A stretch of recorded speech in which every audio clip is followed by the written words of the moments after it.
Well, it's clear that there's two types of pirates from what we've learned about the petty thieves and then the people who are looking to get hostages and sell hostages.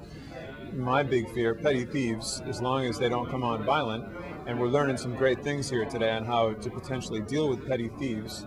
Um, that's the least of our worries. My big worry has always been, essentially, we have a billboard up there that says, "Here's who to call if you want a lot of money for these human beings that are on board." Jokingly, I talked to Yachting, he said, "Forget it, I'm not taking the call." So the way I look at it is, from a hostage situation, we're essentially a floating billboard. We got a big sign up there. It essentially says, if you take these human beings, here's who you call, in big letters. Call Puma. Call Puma in Germany. We might as well put the phone number up there. So it's always been a worry. I think Volvo is listening. The race organizers are listening. This is a fantastic wake-up call for all of us. But we need to put more stringent rules in there on here's where you can go, here's where you can't go. We don't care. As long as it's a fair fight, it's almost protecting us from ourselves. If we see a tactical advantage and that's to beat up the Somalian coast, we're dumb enough to do it. That's the problem. We're competitors.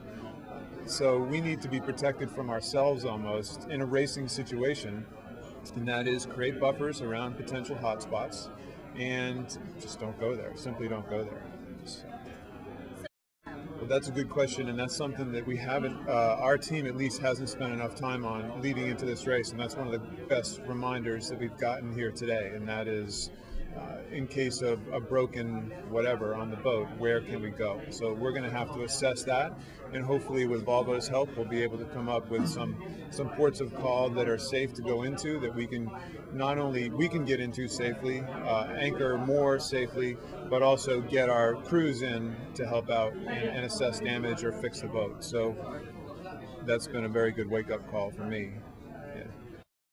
Well, we have down below on our computer, we have AIS and we have radar going almost all the time. So those are the two primary functions, especially at night.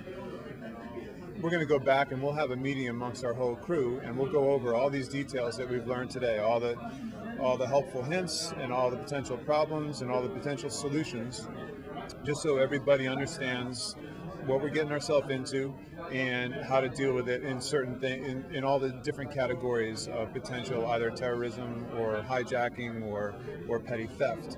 And then finally, what to do about it. First of all, the big one was no violence. Don't return violence. You're only asking for trouble. And so we got a couple big guys in the boat, and I imagine their first inclination would be to try to smack somebody upside the head.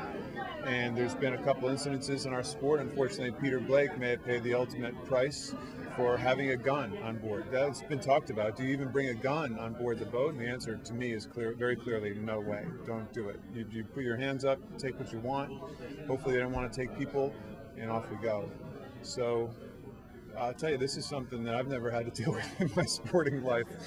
When you're handed an intelligence report on how to deal with terrorism and how to deal with piracy, it sends chills up your spine.